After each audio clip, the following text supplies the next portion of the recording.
देखते थे। उन दिनों वो पक्षी बहुत परेशान थे क्योंकि आजकल जंगल में भोजन की बहुत कमी हो गई थी। इसी बात को लेकर एक दिन सारे पक्षी एक जगह इकट्ठे होते हैं। दोस्तों, अब हमें कुछ न कुछ तो करना होगा क्योंकि अब भोजन हमें यहाँ से तो मिलने वाला नहीं है। तो चिड़िया, क्यों ना हम दूसरे जंगल पर आवाज कर जाएं? नहीं नहीं, मैं अपना घर छोड़कर कहीं और नहीं जा सकता। चाचा कबूतर ठीक ही तो कह रहा है। बड़ी मुश्किल से हमने भी अपना घर बनाया है। अगर हम खोज करें तो हमें इसी जंगल से भोजन मिल सकता है। हम सब भोजन की खोज में जंगल का कोना कोना खोजते हैं। ऐसे हम सब मिलकर भोजन की खोज कर सकते हैं।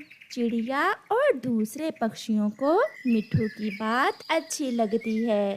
ये ठीक है, हम सब अलग अलग दिशा में जाते हैं। किसी को तो भोजन मिलेगा और जिसे भोजन मिले वो दूसरे पक्षियों को बता दे। ऐसे हम सब ये कर सकते हैं। फिर वो सब ऐसा ही करते हैं। चिड़िया और कबूतर पश्चिम वाली दिशा में जाते हैं। मिट्ठू तोता सागर की तरफ, कौवा और कौवी पूर्व वाली दिशा में चले जाते हैं। चिड़िया और कबूतर बहुत तेज पश्चिम वाली।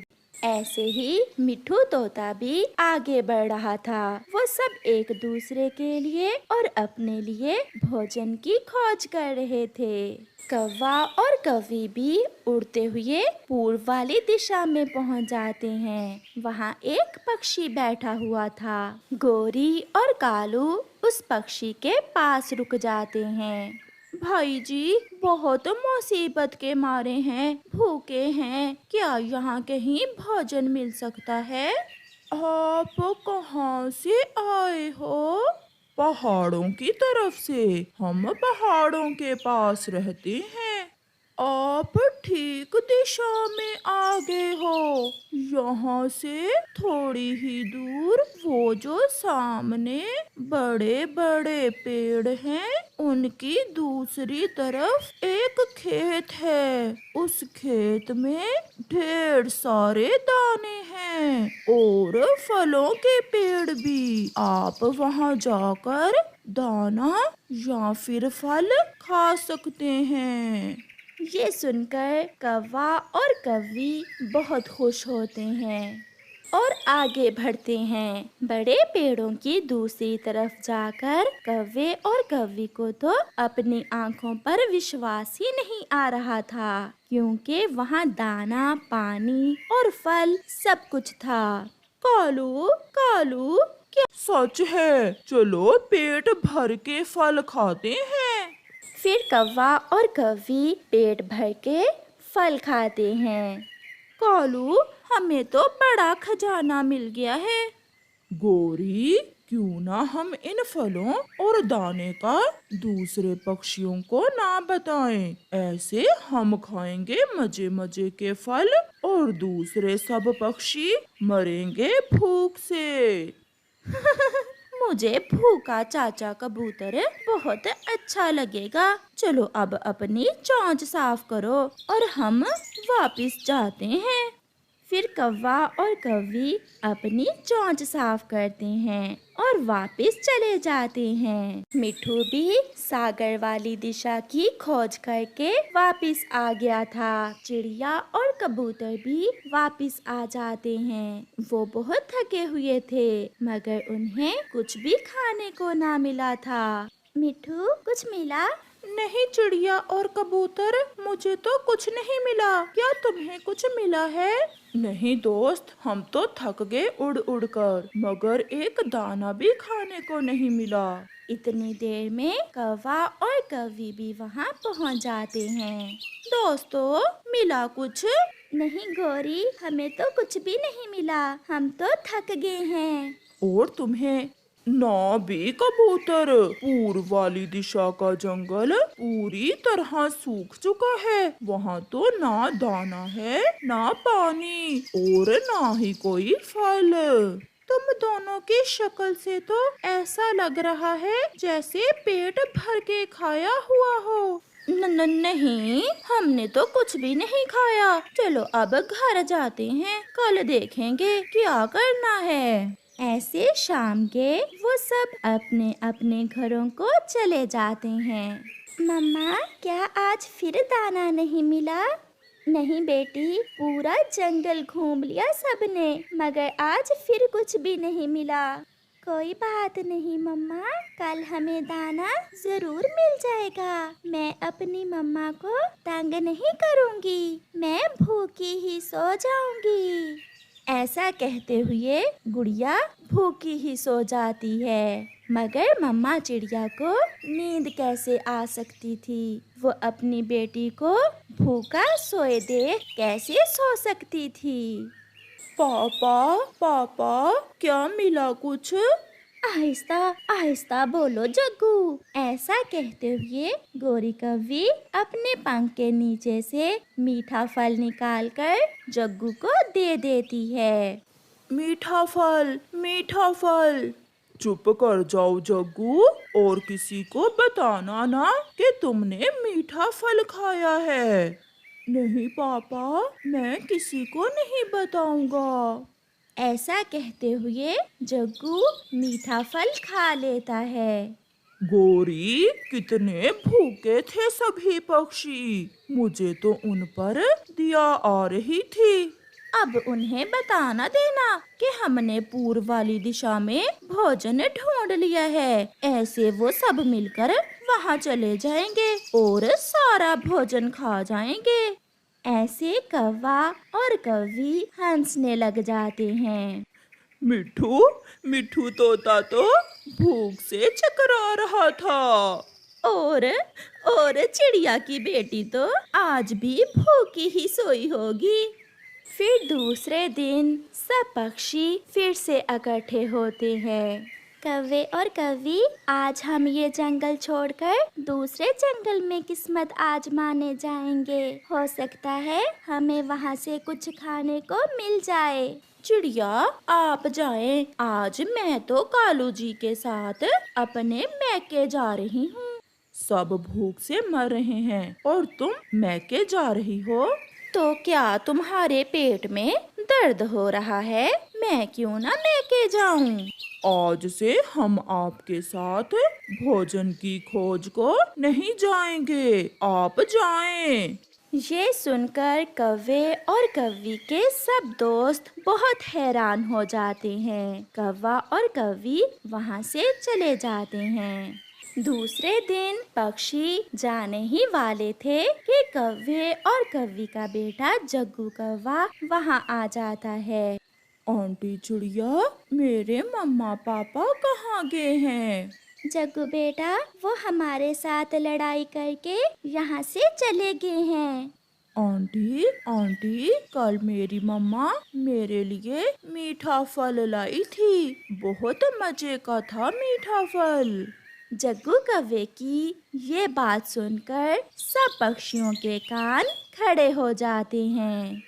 क्या जग्गू सच? हाँ कबूतर चाचा, मगर मेरे मम्मा पापा को ना बताना कि मैंने आपको ये बात बताई है, वरना वो मुझे मारेंगे। और अंकल, मम्मा और पापा बात कर रहे थे कि पूर्व वाले जंगल में जो फल हैं उनका आपको नहीं बताना। अच्छा, तो अब सब उनके पीछे ही पूर्व वाली दिशा में चलो। फिर सब पक्षी कौवों के पीछे जंगल की पूर्व वाली दिशा में जाते हैं। वो सब बड़े पेड़ों के उस पार जाते हैं। उनकी आंखों के सामने तरह तरह के फल और दाना था। कौवा और कौवी एक अमरूद के पेड़ पर बैठे हुए अमरूद खा रहे थे। कौवा और कौवी दूसरे पक्षियों को वहाँ देखकर बहुत शर्मिंदा होते हैं। लालची कौवो, बड़ी गलती थी हमारी जो हमने तुम जैसे लालची पक्षियों से दोस्ती की। मिल बांट कर खाने से कभी भोजन खत्म नहीं होता, बल्कि आपस में प्यार बढ़ता है।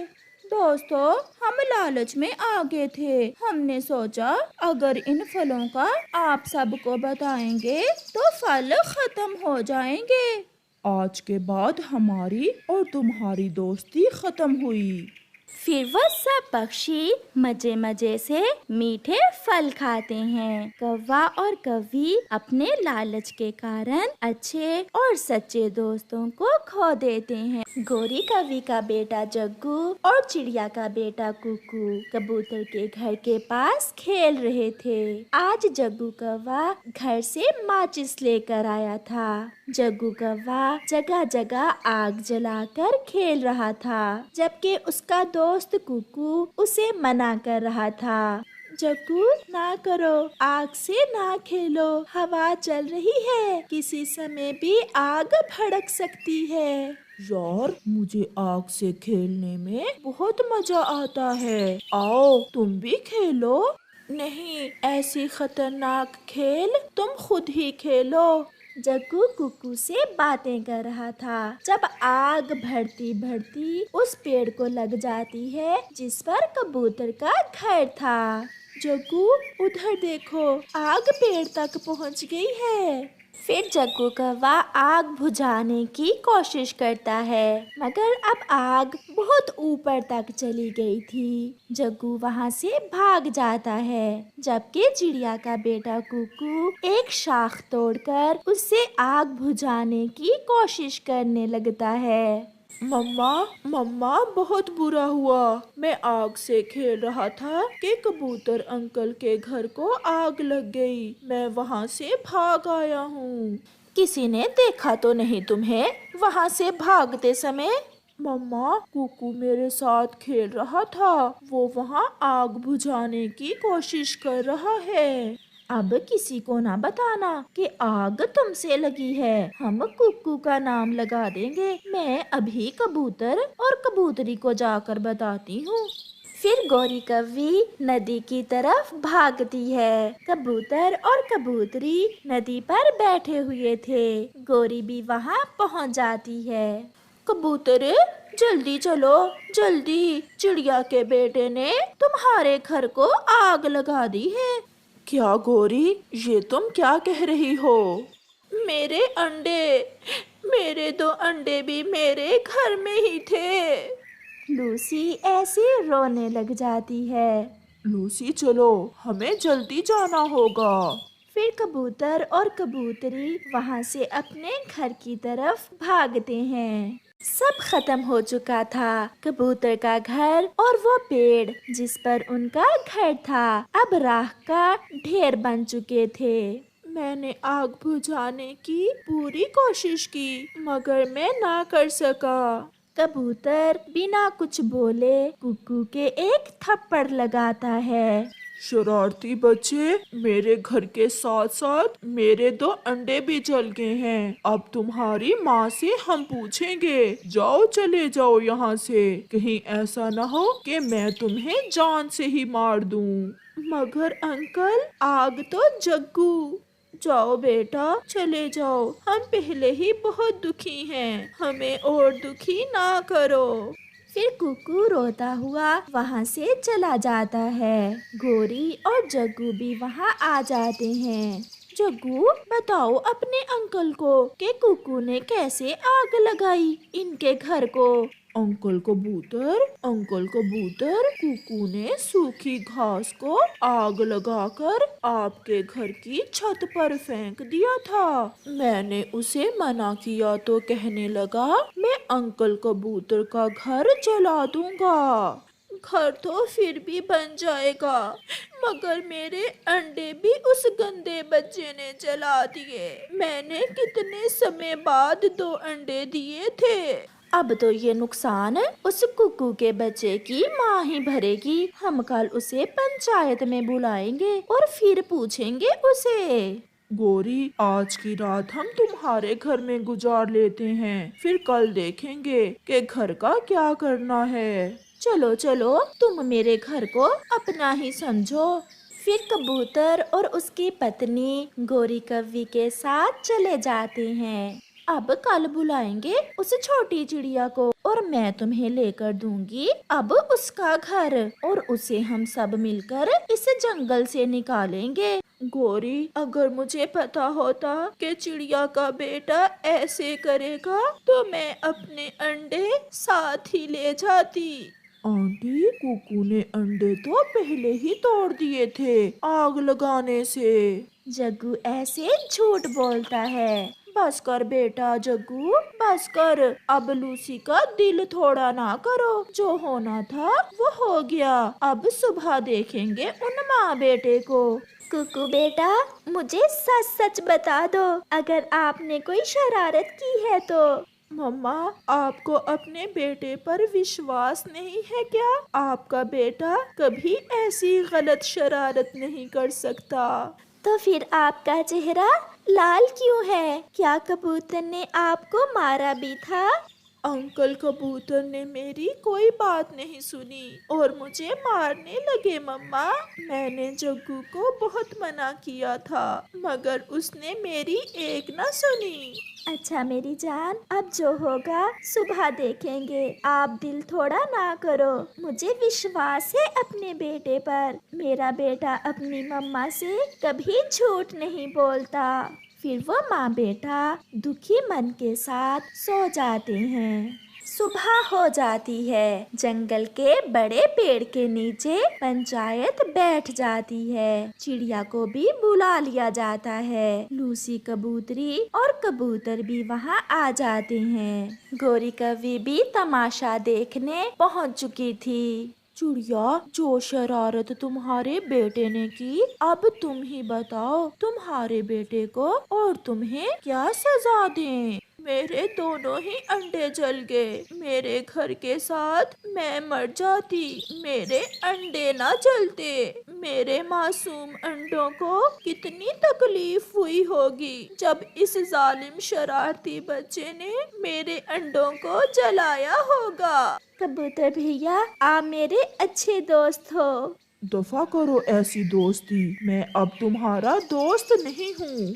लूसी, मैं आपका दुख समझ सकती हूँ, मगर मेरी बहन, आपके घर को आग कुकू ने नहीं बल्कि गोरी के बेटे जग्गू ने लगाई थी। अपनी जबान यहीं रोक लो, मुझे गोरी कहते हैं। अगर एक शब्द भी मेरे बेटे के बारे में अपनी जबान से निकाला तो जान से मार दूंगी। लंबी टांगों वाली चुड़ैल, निकालो इसे जंगल से। अगर अपने अंडे और घोंसले इसके बेटे से बचाने हैं तो। चिड़िया, जो हुआ अब उसकी माफी नहीं हो सकती। अब हम सब ने फैसला कर लिया है कि तुम्हारा घर कबूतर और उसकी पत्नी को दिया जाए और तुम्हें इस जंगल से निकाल दिया जाए। खूब, बहुत खूब न्याय किया है आप सबने। एक बेगुनाह को घर से तो निकाला ही है, साथ साथ जंगल से भी निकाल रहे हो। चलो बेटा चले। जिस जंगल में ऐसे जालिम पक्षी रहते हो, मैं भी वहाँ रहना नहीं चाहती। मम्मा, हम माफी मांग लेते हैं। मम्मा, इनसे कहें कि मुझे मार लें। कबूतर अंकल, जितना दिल चाहे आप मुझे मार लें, मगर हमें इस जंगल से ना निकालें। मुझे पता है मेरी मम्मा ये जंगल छोड़कर मर जाएंगी। चलो बेटा चले। फिर चिड़िया अपने बेटे को साथ लेकर वहाँ से चली जाती है। सब पक्षी चिड़िया को जाते हुए देख रहे थे, मगर कोई भी उसे नहीं रोकता। चिड़िया बहुत दूर निकल जाती है और दूर पहाड़ों के पास एक पेड़ पर अपना छोटा सा घर बनाकर रहने लगती है। मम्मा, ये सब मेरी वजह से हुआ है ना?